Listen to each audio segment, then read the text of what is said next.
I've been dating my fiancé for 10 years, and we're expecting a baby, which is due in March. We'll elope before the baby arrives for legal reasons, but we'll do it in January, so we'll be able to organize a small party for my family and close friends. No more than 20 people. My best friend and her future husband will be invited though. So, straight to the point. My best friend is getting married in a month. She's been with her fiancé for a year, and they got engaged within 6 months. Personally, that's too rushed in my opinion, but that's her life. So if she believes this is the right man, this is her decision. Once they got engaged around April, she asked me to be her maid of honor. She then told me she plans to have a massive celebration with 200 plus guests. Vaccination rates are very high in my country, and most restrictions are eased since cases are also very low. So naturally, I assumed my fiancé would be invited. My best friend has known him for 10 years, and they're also friendly. In addition, most of our friends are married, so their spouses get an automatic invite. So again, I assumed my fiancé would be invited, but my BFF decided to notify me that he's not invited. Literally yesterday during a chat we had, and I told her about the suit my fiancé bought. She told me, I never told you X is invited though. I asked her what she meant by that. She said that only married and long-term couples are invited to the wedding. I reminded her I'm engaged to that man. We're expecting a kid together, and I've been with him for 10 years, while we're also planning to get eloped in a few months. She objected and said she didn't invite him because she didn't see our relationship as valid if it took so long for us to make our relationship legal. If we've been waiting 10 years to take the next step, then our relationship bond is probably not that strong. I told her that that's not her decision to make, and she doesn't get to decide whether my relationship is valid or not. She insisted on her decision and said, I'll not invite him. I decide who comes and who doesn't. And since I don't think your relationship is as strong as it should be, you may break up soon, and I don't want an ex existing in my wedding pictures. So accept it or leave. I am not in the mood to deal with that drama. I told her she was ridiculous assuming that we might break up based on her bizarre beliefs, and reminded her I've been with that man for 10 years, while she's been with her man for less than 1 year, and she is ridiculous for thinking she can dictate who's serious and who isn't. I told her I was dropping the maid of honor role because I refused to be disrespected like that, and told her she could search for someone new to torture, but not me. Our mutual friends have told me I'm the idiot for dropping out of the wedding, and how I should respect the bride's decision. I respect it, but I won't be a part of it. Am I the idiot? Not the idiot. Holy smokes, that's a bridezilla and a terrible friend. Like seriously, who does that to your supposedly best friend? Honestly, after that kind of disrespect, I'm surprised you're still going to the wedding. At least she showed you how little she respects you, your fiancé, and your relationship in general before you sunk even more time and money into this friendship. So girl, bye is what I tell her. Not the idiot. She sounds like an idiot who may have a personal issue with your fiancé. She has the right to her opinion, and you have the right to yours. However, she can't expect you to accept the stupid excuse that after 10 plus years of commitment, her piece of paper validates her relationship more than yours. Agree. This story isn't even about being a maid of honor anymore. This is someone who point blank singled out OP's relationship, judged it as not being valid, and said she thought their marriage or family would fail, despite 10 years, an engagement, and a child. This bride is weaponizing her own wedding as an excuse to insult and openly pass judgment on her friends. A wedding isn't an excuse to mistreat others, and there are consequences for being horrible to friends and family while planning your big day party. She doesn't have a problem with the fiancé, but insists that moving slowly means a bad relationship because she feels like she's rushing hers. So she's trying to establish this insane precedent that the faster you move, the stronger your bond. I think some engagement rings have lead in them and poisoned people's minds. So OP, she is delusional, and check with your friends what is the version she told them. I, 26 male, have been married to my wife, 24, for around 8 months.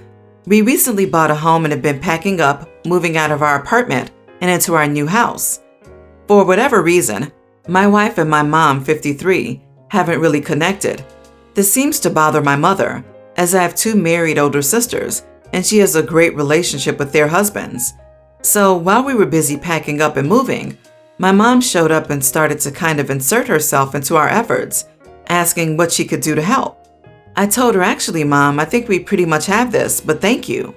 But she persisted, helping us pack up boxes. Then while my wife and I were loading boxes into the back of my truck, my mom said, "Here, why don't we try it like this? I think it'll work better." This, for whatever reason, set my wife off, and she snapped, "Look, we don't need your help. Stop forcing yourself into this. We have it. I don't need you to tell me how to load our belongings. Leave us alone." I honestly will never forget the look of hurt on my mom's face. Finally, she bowed out and left. Afterward, I asked my wife, "Was that necessary?" She responded, "Maybe I shouldn't have said that, but your mom is so frustrating. She doesn't know when to quit." A couple of days later, the incident and the look on my mom's face were still on my mind, so I decided to invite my mom out to dinner at a local restaurant that she likes to tell her that I was sorry. I did this without talking to my wife first, but I told her about it afterward and told her she could also attend the meal and tell my mom she was sorry too if she wanted to.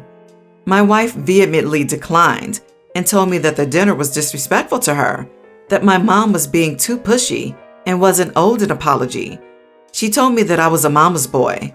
I told her that I'm not a mama's boy, but that I'm not just going to stand by, as the woman who gave me life and sat by me whenever I had a fever was disrespected, not even by my wife, and that my mom meant well and is owed an apology. My wife is upset with me. Am I the idiot?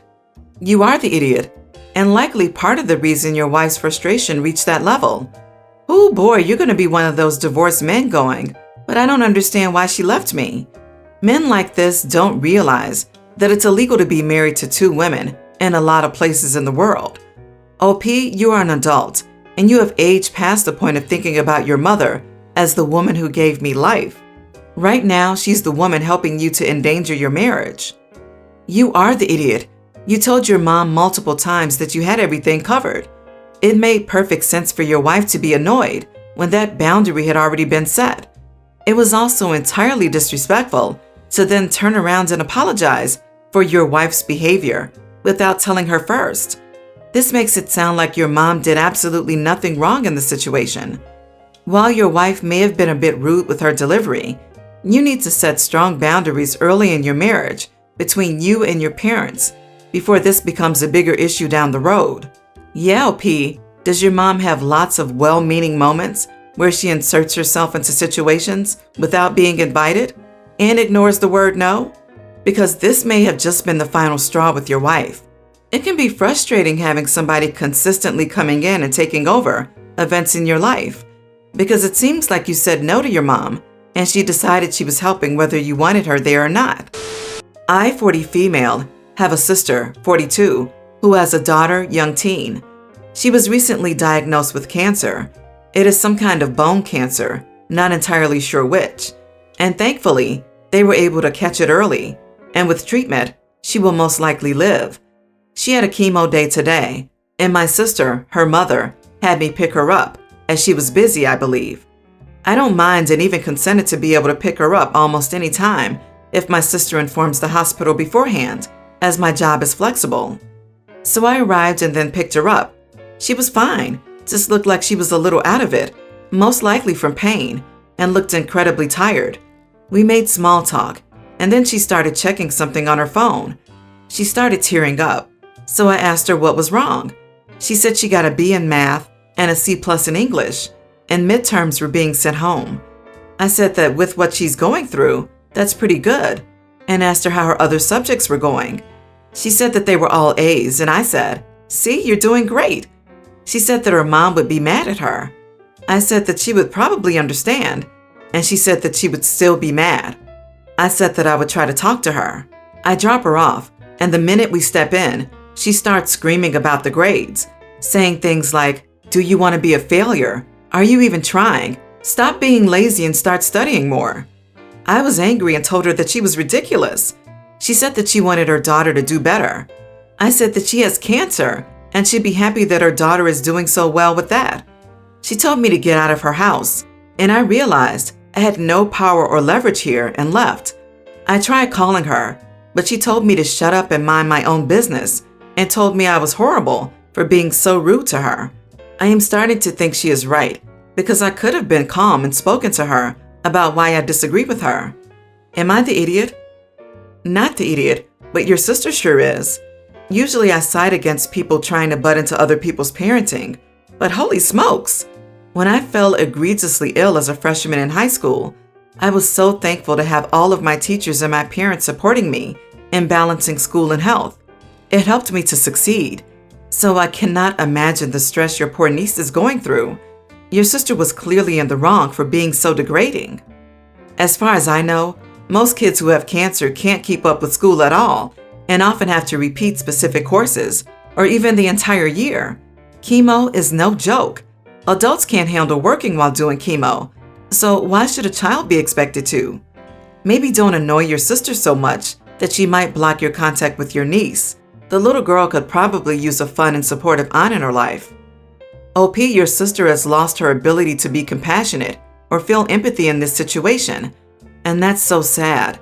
It's also worrying that your niece began crying when she saw the grades.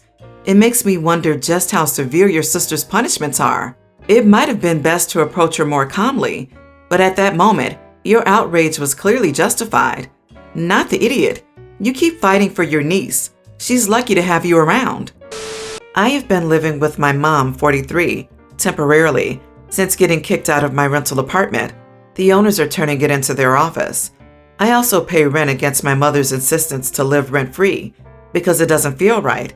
My mom shares the home with her husband, 38, of 5 years, and their toddler. My mom has some residual guilt about being a young mother and giving me an unstable childhood. She wants me to live like a family member. Now, I'm sure my mom means well. She wants to give me the family experience, but I'm grown. I'm 25. I'm over it. After a long day at my very hectic job as an attorney, I just want to get rid of my work clothes and unwind in my room. I've struggled with weight my entire life and have struggled with being bustier than normal. Getting rid of the extra weight and getting to normal BMI hasn't helped with downsizing my chest though, and I am self-conscious about that. However, wearing a bra all day is painful, and I get rid of it once I'm home. I live in humid climatic conditions, so it's unbearable for me. The first night I came down to dinner with the family, I was braless, but I wore a very baggy oversized shirt.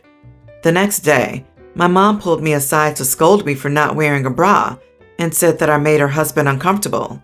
I stopped joining them for dinner. I have dinner in my room now and don't interact with anyone outside the bare minimum when I'm in my home clothes. My mom blames me for neglecting the family and not coming to a compromise, wear a bra around them. Am I the idiot? You are the idiot. As a busty woman myself, I'd never think to show up to dinner without a bra, regardless of who it is. Rather trashy not to. I mean, yeah, I get it. Bras are uncomfortable, and I also live in a hot, humid beach area, so I know it can feel rough. But like, come on. Dinner is like what? 30 minutes, maybe an hour?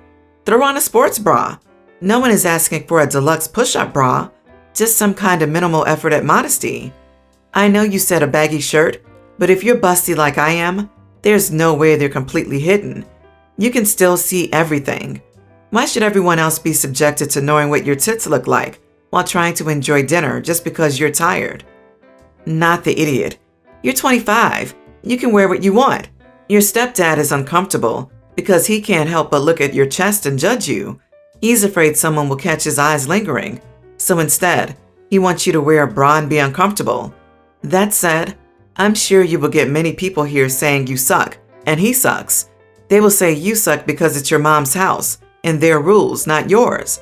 But check it out. It's your body. No matter where you are or live, you are not wrong. He's a creep. I wouldn't judge him as a pervert without hearing from him. It might be OP's mom's problem, and she's using her husband as an excuse. Her daughter is only 13 years younger than her husband, a big age range but not uncommon. And then mom is 5 years older than him. She could be thinking stupid things and making excuses for her discomforts, etc. Regardless, OP still is not the idiot. I'm a father of 2, Natalie, 24, and Jonathan, nearly adult. Jonathan has mobility issues throughout his childhood, and it got worse as he grew up. He became a full-time wheelchair user 2 years ago after a serious accident that left him in a worse state than he was before. Natalie moved out for college at the age of 18 and then moved in with her now ex-boyfriend. Now I need to mention that because Natalie is my oldest, she had the bigger room in the house. Jonathan had the smaller room, which was fine by him, but now it's different. With the major changes in his life and needing a wheelchair to move around, I have considered moving him into Natalie's old room that she hasn't used in years. I first called her to let her know, and she gave me the green light to go ahead and do what's best for her brother and make his life easier. So I renovated it and added things to it to accommodate Jonathan's needs, and it cost money. Remember, that was almost 2 years ago. A few days ago, Natalie called saying she had a huge fight with her now ex after she caught him with someone and was staying at the hotel. We talked a little, and she asked me to empty her bedroom and move Jonathan back to his old room because she wanted hers back and said it'd be cool if her mom and I prepared it for when she moves in with us. I was completely taken aback. I said I couldn't move Jonathan out since he needed the room. I explained he needed the space to move freely, but she said it's her room, no matter how many years away from home. I called her unreasonable and reminded her that she said I could give the room to Jonathan, but she said she wanted it and expects to have it back now. We went back and forth on this issue, and I refused to give it back to her. She threw a fit, saying I should support her and give her shelter in this hard time, and I replied I know she's struggling and she's welcome to come, but the room was off limits. She got more upset, saying I favored Jonathan over her, and got my wife feeling guilty, saying she would be staying at the hotel till we told her room was ready for her, which I declined to do and said she could stay there then. This morning I found out that my wife's been sending her money to pay for her hotel stay, and she's been telling the family I'm keeping her out of the house. In my defense, I told them Natalie wants the room, but Jonathan needs it, and I already spent money to renovate it. Not the idiot. And what is wrong with your wife too? She's throwing you under the bus because you want your son to live comfortably? Your daughter and wife need a serious reality check or heart check. Make sure they still have them. Not the idiot at all. Natalie moved out, and the room reverted from being her room to being a room in your house which you gifted to your son. She has no rights to that room. It is now Jonathan's room. Natalie's quality of life will not decrease significantly by moving into a smaller room, but Jonathan's will. It's not just John doesn't like the room, he can't move in it. Wheelchairs are big. When you have desks, beds, and other items, you can't get around much. Not the idiot. The way she is acting is unbelievable. Quite frankly, if you had modified that room into a gym or something and offered her the smaller room, that would still be fine because it's your house and you're allowed to do that. The fact that she wants you to kick your disabled son out of his handicap-accessible room is crap. She has a very entitled attitude towards your home. She's an adult who moved out and moved on. If she doesn't like it, she's free to move into an apartment that makes her perfectly happy. Yep, but fight back, OP. Don't let them pull the extended family into this without telling the full story. Text or email the entire family, including your wife and daughter, that your daughter is always welcome back home, in your guest room. Explain that you asked, and she gave up her room so that Jonathan could have full access. Explain that you spent money renovating it. Explain that Jonathan's older room is not big enough for his wheelchair. And what happens when she decides to move out again? This is not a permanent solution. Dislocating the son for a month or two until she leaves is ridiculous.